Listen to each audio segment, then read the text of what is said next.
I didn't plan to speak that night. There was no speech prepared in my head, no dramatic moment rehearsed in advance. I didn't wake up that morning thinking, today is the day everything changes. I was just tired. Tired in a way that sleep doesn't fix. Tired of holding words inside my chest until they felt heavier than silence itself. Tired of being the one who adjusted, explained, waited, understood. The room was full, voices overlapping, conversations drifting in every direction. Nothing about it looked important from the outside, but I remember feeling unusually still, as if something inside me had already decided before I fully understood it. My hands weren't shaking, my heart wasn't racing. That scared me more than fear ever had, because fear would have been familiar. This calm wasn't. If this story is touching you, comment below where you're watching from and what time it is there. For a long time, I believed silence was a form of strength. I told myself that staying quiet meant I was mature, that choosing peace over conflict made me wiser. I thought restraint was proof that I had control over my emotions, and maybe at first it was. I learned early how to read people before they finished speaking. I could sense tension before it surfaced, predict reactions before they happened. I knew when a comment would cause friction and when it was safer to let it slide, so I did, again and again. I learned how to swallow opinions mid-sentence, how to turn firm thoughts into softer ones, how to laugh off discomfort so no one else had to feel it. At first, it felt like a skill, then it became a habit. Eventually, it became my default. What I didn't realize was that every time I stayed silent, I was teaching people what they could do with me. I was showing them where the line wasn't because I never drew one. And he noticed, not right away. It wasn't obvious. It never starts that way. There was no single moment where everything suddenly shifted into control or imbalance. It happened slowly, through small assumptions, through decisions made without checking in, through conversations where my agreement was expected before I'd even spoken. He spoke with certainty. I responded with flexibility. He decided. I adapted. Over time, that dynamic settled into place so naturally that questioning it felt almost inappropriate. Like I would be disrupting something that already worked for everyone else. I told myself I was being understanding. I told myself this was what compromise looked like, but compromise implies choice. And I wasn't choosing anymore. I was reacting. That night, the conversation started the way it always did. Casual, familiar, predictable. He was talking about something he had already decided, something that affected both of us, but he spoke as if my role was simply to accept it. I listened, nodding slightly, my mind half focused on the words and half on the familiar tightening in my chest. I knew this feeling. I had ignored it before. It was the feeling of being erased in real time. He finished speaking and paused, waiting for my response. That pause carried an assumption, the same one it always did, that I would agree, that I would adjust. That whatever discomfort I felt would quietly disappear the moment I didn't name it, and for a brief second, I almost did exactly that. Old instincts don't disappear easily. I felt the familiar urge to smooth things over rise up in me. I could already hear the version of myself that would say, it's fine, even though it wasn't, that something interrupted that reflex. A thought, clear and steady. If I stay quiet again, this will keep happening. Not just this situation, not just this decision, but everything that came after it. That realization landed heavier than any argument ever could. I suddenly understood that silence wasn't neutral. It wasn't harmless. It wasn't keeping the peace. It was choosing a side. And that side wasn't mine. The room felt quieter, even though nothing had changed. I became aware of my breathing, of the way my feet were planted on the floor. I wasn't panicking. I wasn't angry. I was present. I took a breath, not to calm myself, but to anchor myself, and then I spoke.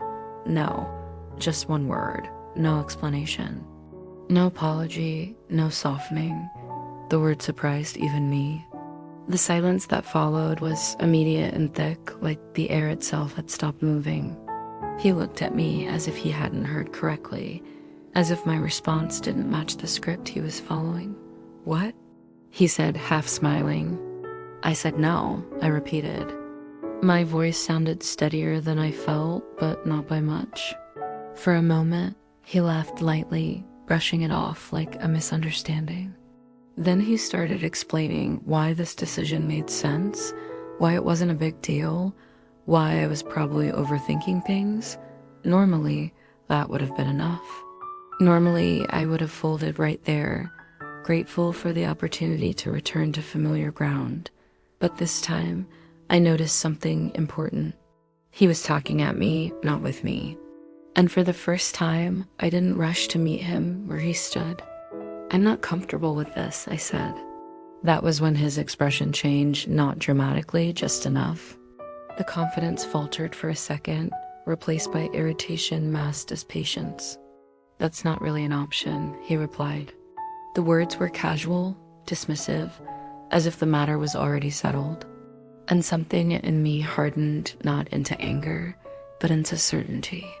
"It is," I said, "because I'm not agreeing." I didn't raise my voice. I didn't lean forward. I didn't defend myself or list reasons. I simply stated a boundary that had been missing for a long time. That was the moment everything shifted. I could see it on his face. Confusion first, then frustration. He wasn't used to this version of me, the one who didn't explain, who didn't soften, who didn't retreat. He tried again, changing tactics. His tone became gentler, more reasonable. He framed it as concern, as logic, as something that would benefit everyone. I listened, fully, and when he finished, I said the same thing.